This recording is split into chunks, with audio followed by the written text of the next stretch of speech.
Hello dear student, स्वागत है आप सबका एक बार फिर से बोर्ड एग्जाम स्टडी में। बच्चों, अगर आप क्लास 12 के विद्यार्थी और आप इस बार बोर्ड एग्जाम देने जा रहे हैं तो ये क्लास आपके लिए बहुत ही ज्यादा इंपॉर्टेंट है।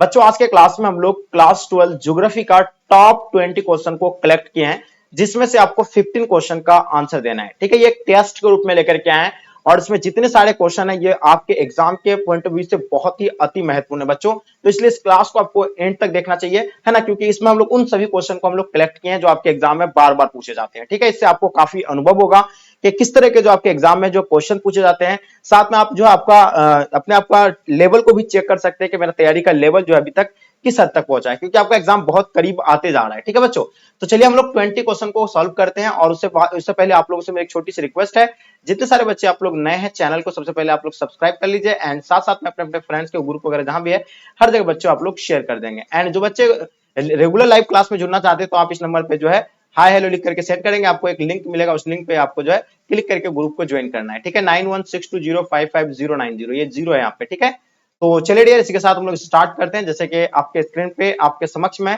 फर्स्ट क्वेश्चन आ गया, देख पा रहे होंगे। ठीक है पहले बच्चों, है ना, क्या कहता है इसमें, देखिएगा पहला क्वेश्चन आपके स्क्रीन पे, निम्नलिखित में से कौन सा नगर नदी के तट पर अवस्थित नहीं है। आपके सामने चार ऑप्शन दिया हुआ है बच्चों, इनके बारे में बताइएगा। इसमें से आपको नदी के तट पर जो है अवस्थित कौन सा नहीं है। पहला ऑप्शन आगरा, दूसरा कोलकाता, पटना, भोपाल। तो बच्चों बताइएगा, हम लोग जानते हैं कि इसमें से कौन सा जो है नदी के तट पर अवस्थित नहीं है। तो बच्चों अगर बात किया जाए तो आगरा हम लोग जानते हैं ना यमुना नदी के किनारे है। ठीक है, तो ये भी नदी के तट पर है। कोलकाता हुगली नदी के किनारे है ना, हुगली नदी के किनारे, ये भी तो आपका नदी है। एंड ये आपका यमुना नदी के किनारे होगा। ठीक है, तो ये भी आपका नदी है। उसका पटना आप हम लोग जानते हैं कौन सी नदी के किनारे, तो गंगा नदी के किनारे है। एंड भोपाल कोई नदी के किनारे नहीं है। तो बच्चों इसका आंसर आपका क्या हो जाएगा, बिल्कुल डी राइट आंसर हो जाएंगे। देखिए, इस टेस्ट को लगाने से पहले आप लोग नियम और शर्त जान लीजिए। आपको 5 सेकंड का समय मिलेगा, 5 सेकंड के अंदर आपको इसका आंसर देना है। ठीक है बच्चों, चलिए तो देखिए अब हम लोग स्टार्ट करते हैं। देखिए आपके स्क्रीन पे क्वेश्चन नंबर दूसरा देखिएगा, क्या कहा जाता है, 2011 की जनगणना के अनुसार भारत का जनसंख्या घनत्व यानी कितना था।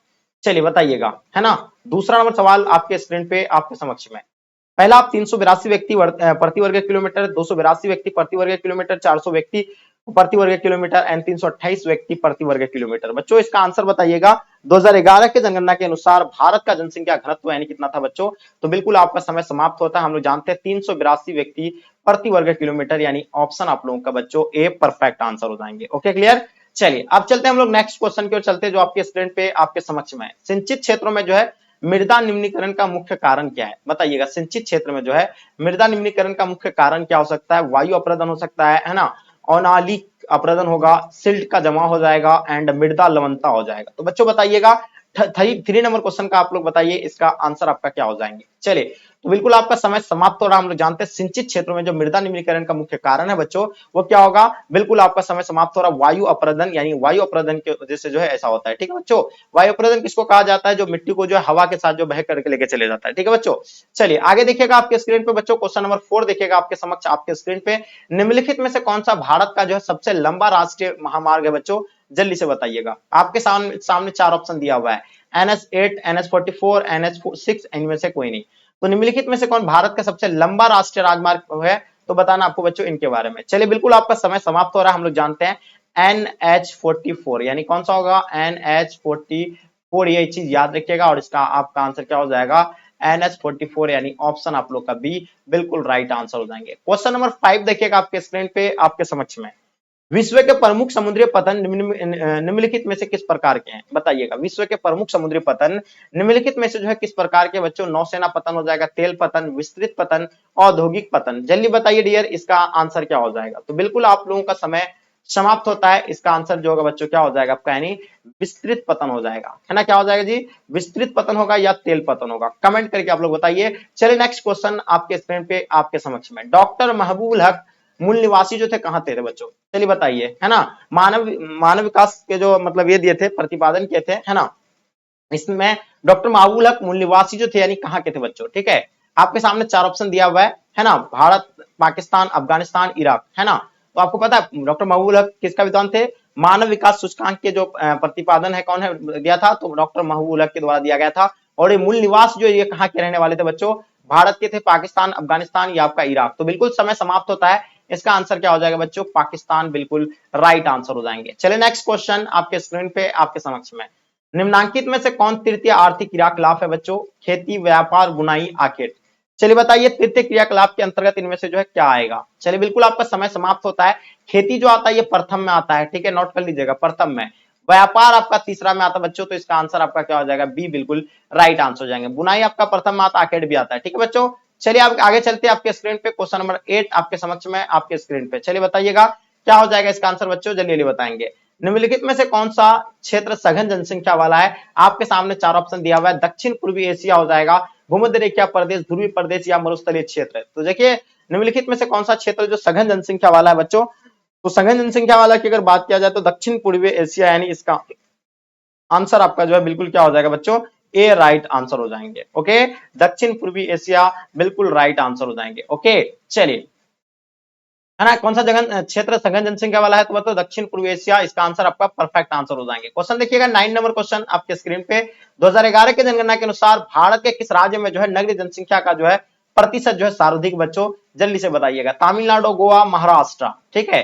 तो यहाँ आपसे क्या पूछा, भारत के किस राज्य में नगरीय जनसंख्या जो है बच्चों सर्वाधिक है, तो नगरीय के बारे में आपसे पूछा गया है। तो बिल्कुल समय समाप्त होता है, हम लोग जानते हैं गोवा, इसका आंसर आपका बच्चों क्या हो जाएगा, बिल्कुल राइट आंसर हो जाएंगे। ओके नेक्स्ट क्वेश्चन आपके स्क्रीन पे आपके समक्ष में 10 नंबर क्वेश्चन आपके समक्ष में, बताइएगा क्या होगा। पनामा नहर जो जुड़ती है वो किनको कहां से जोड़ता है, जल्दी से बताइएगा। पनामा नहर के बारे में बच्चों आपको बताना है।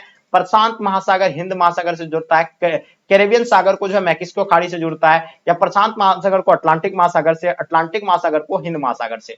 तो बिल्कुल समय समाप्त हो रहा, हम लोग जानते हैं पनामा नहर जो जोड़ती है ये जो है प्रशांत महासागर को जो अटलांटिक महासागर से, और इसका आंसर आप लोग का बच्चों क्या हो जाएगा, सी बिल्कुल राइट आंसर हो जाएंगे। क्वेश्चन नंबर 11 देखिएगा आपके स्क्रीन पे। निम्नलिखित राज्यों में से जो है किसमें जो है प्रमुख तेल क्षेत्र स्थित है बच्चों, राजस्थान, असम, बिहार, तमिलनाडु। तो देखिए इसमें से किसमें जो है प्रमुख तेल क्षेत्र स्थित है बच्चों, तो बिल्कुल समय समाप्त हो रहा है, हम लोग जानते हैं वो होगा कौन सा आपका, यानी असम में, और इसका आंसर आपका असम बच्चों बिल्कुल राइट आंसर हो जाएंगे। ओके क्लियर हो गया आपका। चलते अब नेक्स्ट क्वेश्चन की ओर चलते हैं, आपके स्क्रीन पे आपके समक्ष में 12 नंबर क्वेश्चन। निम्नलिखित रोगों में से जो है कौन सा जो है जल से होने वाला रोग है ना, श्वसन संक्रमण हो जाएगा, नेत्र शोथ हो जाएगा, या अतिसार हो जाएगा, है ना, सर्वासन क्या हो जाएगा, नली शोथ हो जाएंगे। तो बच्चों बताइएगा 12 नंबर क्वेश्चन का आपका आंसर क्या हो जाएगा। चलिए बिल्कुल समय समाप्त होगा, आपको दिया गया 5 सेकंड का समय।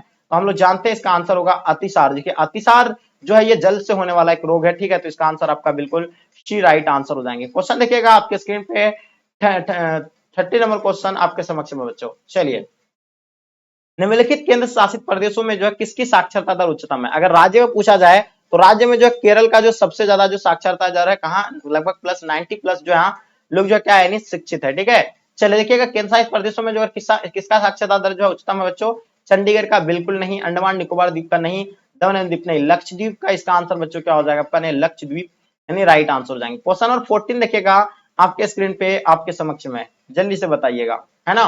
क्या कहा जाता है कि निम्नलिखित में से कौन सा भू उपयोग संवर्ग नहीं है। आपके सामने चार ऑप्शन दिया हुआ है, इसमें से कौन सा नहीं होगा, तो बच्चों इसमें से जो होगा प्रतिभूमि होगा, है ना, निवेल भू क्षेत्र हो जाएगा, सीमांत क्षेत्र भी होगा, लेकिन कृषि योग्य विवर्त भूमि नहीं होगा, यानी ऑप्शन डी राइट आंसर हो जाएंगे। 15 नंबर क्वेश्चन आपके स्क्रीन पे, निम्नलिखित में से कौन यानी खाद्य फसल है। जैसे कि खाद्य फसल किसको कहते हैं हम लोग, जो हम लोग खाने के लिए इस्तेमाल करते हैं, है ना, पेट भरने के पर्पज से।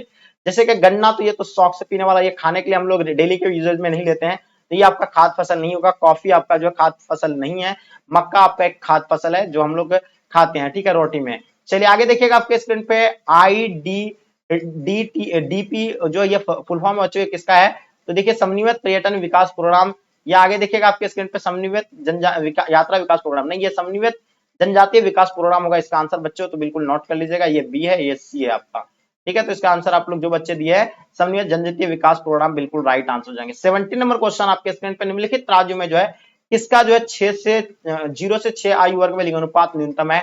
तो किस राज्य का जो है जनसंख्या जो है लिंगानुपात जो है मतलब अधिकतम है, तो बच्चों ये अगर आपसे पूछा जाएगा अधिकतम तो केरल का हो जाएगा, एंड सबसे कम जो बच्चों किसका है, हरियाणा का है। कितना से कितना साल के, 6 से 0 आयु वर्ग में लिंगानुपात जो है हरियाणा का सबसे कम है बच्चों, तो इसका आंसर आप लोग का क्या हो जाएगा, ए बिल्कुल राइट आंसर हो जाएंगे। क्वेश्चन देखिएगा आपके स्क्रीन पे, निम्नलिखित में से किस अर्थव्यवस्था में उत्पादन का स्वामित्व जो व्यक्तिगत होता है।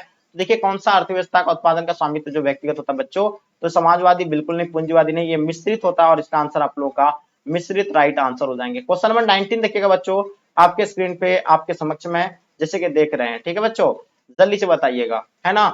यूरोप वासियों द्वारा जो अपने उपनिवेशों में जो है किस प्रकार की कृषि का विकास किया गया था, बताइएगा। यूरोप वासियों द्वारा अपने उपनिवेशों में जो है किस प्रकार की कृषि का जो विकास किया था बच्चों, इनके बारे में बताइए। पहला आपका ऑप्शन मिल्पा है ना, रोपण कृषि, मिश्रित कृषि, या आगे देखिएगा अंगूर की खेती हो जाएगा। तो बच्चों ये जो होगा आपका यानी रोपण कृषि होगा, और रोपण कृषि के अंतर्गत आपका क्या हो जाएगा, जैसे कि आपका रोपण कृषि के अंतर्गत केला आ जाएगा, है ना, केला आ जाएगा, है ना, गन्ना आ जाएगा, एंड आपका कॉफी हो जाएगा, चाय आ जाएगा, ये सभी जो है रोपण कृषि के अंतर्गत आएगा बच्चों।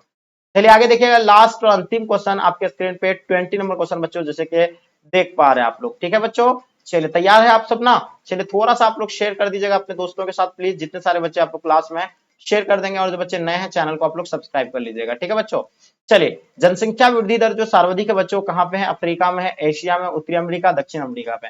तो बताइएगा, देखिए अगर हम बात करते किसके बारे में, मैंने बताया आपको, यानी जनसंख्या वृद्धि दर जो सर्वाधिक है बच्चों कौन सा महाद्वीप में, तो बच्चों ये आपका हो जाएगा अफ्रीका महाद्वीप में जनसंख्या वृद्धि दर जो है बच्चों सर्वाधिक है, और इसका आंसर आप लोग का ए राइट आंसर हो जाएगा। और सबसे ज्यादा जनसंख्या जो बच्चों कौन सा महाद्वीप में, तो एशिया में हो जाएगा। ठीक है, ये भी चीज आपको जो है याद रखनी है। ठीक है बच्चों, तो इसका आंसर आप लोग का ए राइट आंसर हो जाएंगे। ठीक है, तो बताइए बच्चों इन 20 में से आप जो है कितने क्वेश्चन को जो खुद से आप लोग सॉल्व कर पाए, ये आप हमें कमेंट करके बताइए, है ना। इससे आपको जो है काफी मतलब क्या होगा, अनुभव होगा कि हाँ हम जो 20 में से कितना क्वेश्चन को सॉल्व कर पाए। ठीक है, उम्मीद है ये क्लास आप लोगों को पसंद आया, प्लीज आप लोग शेयर कर दीजिएगा। ठीक है बच्चों, तो चलिए डियर हम लोग यहीं तक आज के क्लास को एंड करते हैं। जब तक के लिए जय हिंद, जय भारत।